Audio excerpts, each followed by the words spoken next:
इस विश्लेषण में देखते हैं कि ज्योतिष सिर्फ रोज का राशिफल नहीं, बल्कि एक बेहद गहरी प्राचीन प्रणाली है। दार्शनिक डेन रुधियार के अनुसार ज्योतिष की जड़ें गहरे मनोविज्ञान और ब्रह्मांडीय व्यवस्था से जुड़ी हुई हैं। लेकिन बड़ा सवाल ये है, बेबीलोन का ये प्राचीन ढांचा आज भी आधुनिक मानव मन को कैसे दर्शाता है? इसे समझने का मूल व्याकरण 3 स्तंभों पर टिका है: ग्रह, राशियां और भाव। बस यही मुख्य आधार है। सबसे पहले हैं ग्रह।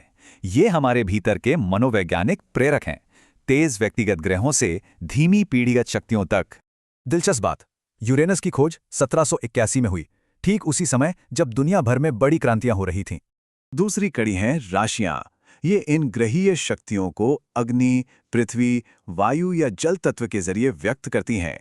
इसके अलावा राशियां तौर तरीकों यानी मोडालिटीज में बटी हैं, जो बदलाव के प्रति हमारा बुनियादी नजरिया दर्शाती हैं। और तीसरी कड़ी है कुंडली के 12 भाव।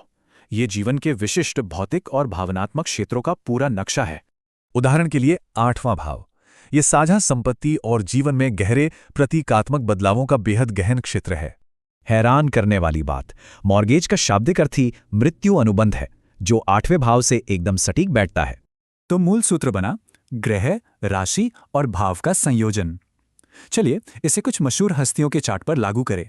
मशहूर अंतरिक्ष यात्री बज एल्ड्रिन का जन्म चार्ट लें।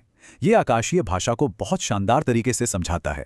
8वें भाव और कुंभ राशि में उनका सूर्य बुध विशाल अज्ञात ब्रह्मांड को वैज्ञानिक रूप से खोजने का सीधा संकेत है।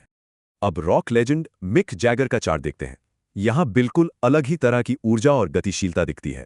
दूसरे भाव और सिंह राशि में मौजूद उनका बृहस्पति निजी संपत्ति के बेहद आत्मविश्वासी और नाटकीय विस्तार को दर्शाता है। इसके ठीक विपरीत चौथे भाव में बैठा शुक्र घर की बारीक और सुंदर चीजों के प्रति गहरा लगाव दिखाता है। अब दृष्टि या ज्यामितीय कोणों को देखते हैं।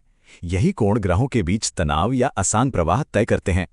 जैसे संचार यानी बुध और संरचना यानी शनि के बीच का कोण एक बेहद गंभीर और अनुशासित विचारक बनाता है। तो कुल मिलाकर ज्योतिष कोई स्थिर लेबल नहीं, बल्कि बदलते चरों का एक बेहद समृद्ध और गतिशील समीकरण है। क्या ये प्राचीन आकाशीय भाषा मानव मन और हमारी आंतरिक जटिलताओं को गहराई से समझने में मदद कर सकती है?